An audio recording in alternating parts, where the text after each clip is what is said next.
तो हेलो दोस्तों, कैसे हैं आप सब। क्लास 12 का हम लोग जो चैप्टर पढ़े थे वो था द आर्टिस्ट, जो चैप्टर नंबर 6 था। और ये देख सकते हैं आप यहाँ पर। तो चैप्टर नंबर 6 है। दोस्तों, जो चैप्टर नंबर 6 पढ़ा था हम लोगों ने, द आर्टिस्ट शिगा नोया का लिखा हुआ था।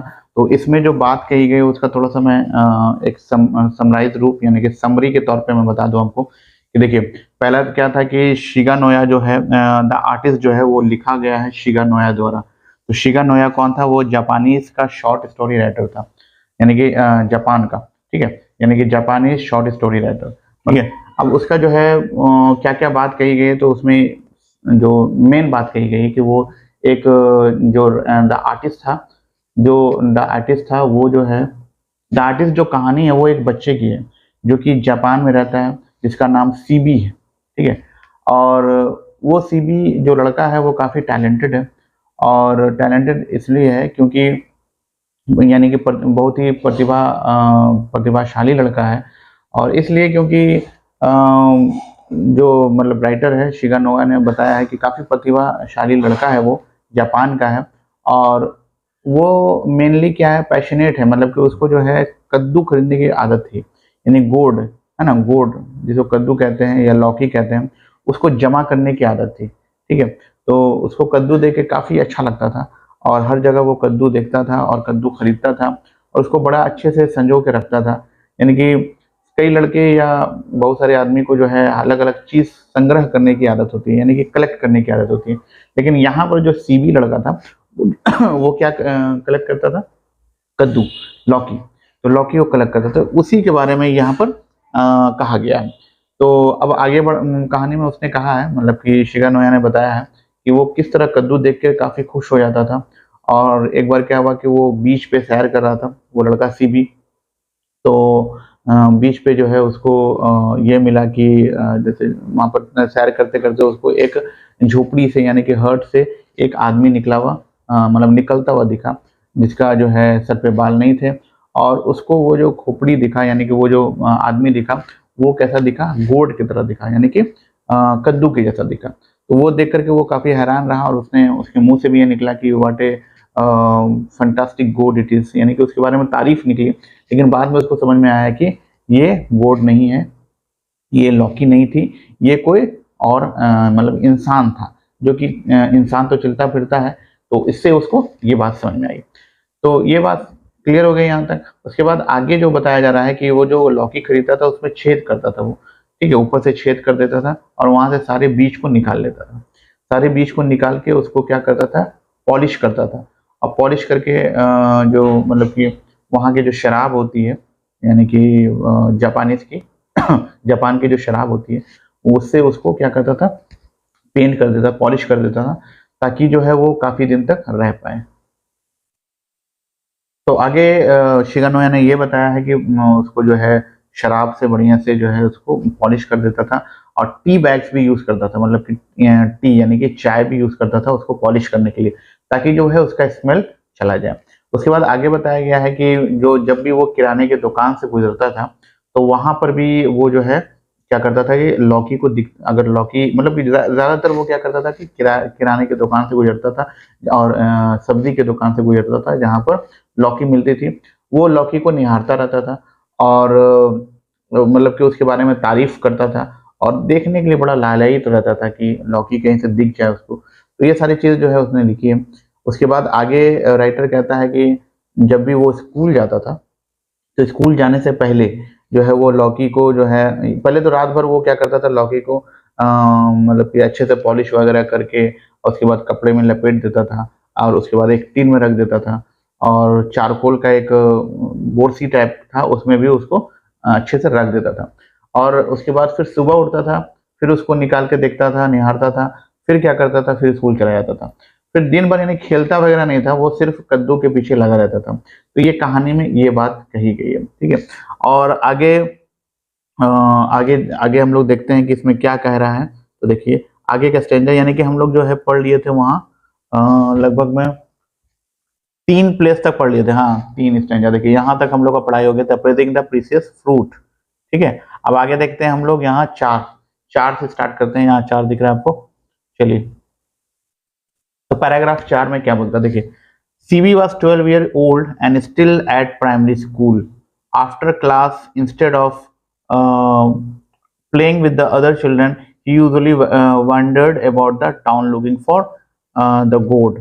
यहाँ पर कह रहा है कि CB जो है 12 साल का हो चुका था, लेकिन प्राइमरी स्कूल में था।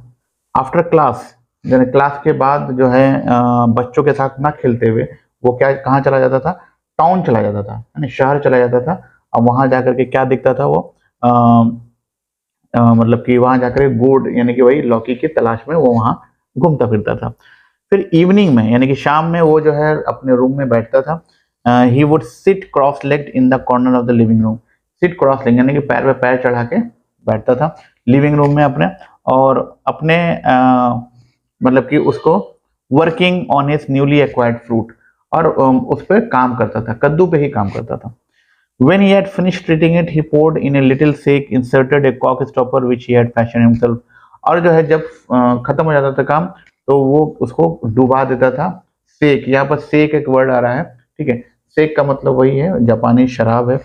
तो इंसर्टेड उसको, कॉर्क स्टॉपर मतलब कि कॉर्क में ऐसे करके उसको घुसा देता था कहीं एक कंटेनर में, और उसमें कॉर्क लगा देता था।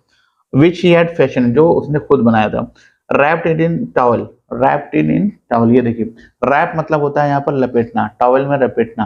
Put this in a tin specially kept for the purpose, और एक टिन में रख देता था जो कि ऑलरेडी उसने बनाया था, ठीक है।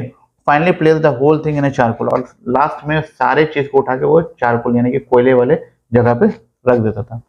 फूट वार्मर, फूट वार्मर का मतलब हो गया यहाँ पर जो पैरों को गर्म रखने के लिए जो बोरसी वगैरह जलाया जाता था उसमें रख देता था। Then he went to bed, और उसके बाद वो बेड पे चला जाता, मतलब सोने चला जाता था। तो ये 4 नंबर में यही है, ठीक है। अब आगे हम लोग देखते हैं कि इसके अलावा 5 नंबर में क्या है, ठीक है। तो चलिए 5 नंबर पर चलते हैं हम लोग। ये 5 नंबर यहाँ है। As soon as he woke the next morning, जैसे ही वो सुबह में उठता था दूसरे दिन, ठीक है, he would open the tin, और टिन को वो खोलता था, एंड एग्जामिन द गोड, और फिर कद्दू को फिर देखता था।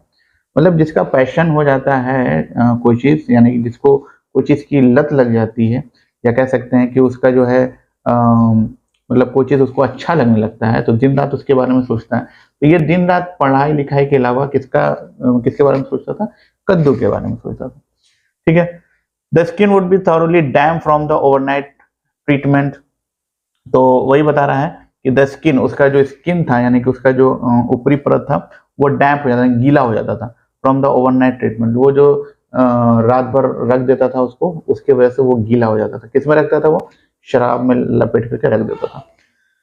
CB would gaze adoringly at his treasure, और जो सीबी है वो किस तरह से, तो फिर यहाँ पर ये बात होती है कि उसको कद्दू को निकालता था सुबह में, फिर उसके ट्रेजर मतलब हो गया यहाँ पर क्या, खजाना, उसके लिए वो खजाना था, तो खजाने को फिर देखता था, है ना। अडोरिंगली बहुत ही चाह से, जिसको प्यार से, या अडोरिंग का मतलब हो गया, अडोरिंगली का मतलब हो गया प्यार से। Ate is treasure before tying a string, और उसमें क्या करता, धागा बांध देता था, धागा बांध करके round the middle and hanging it to the sun, और उसको फिर सुखा देता था।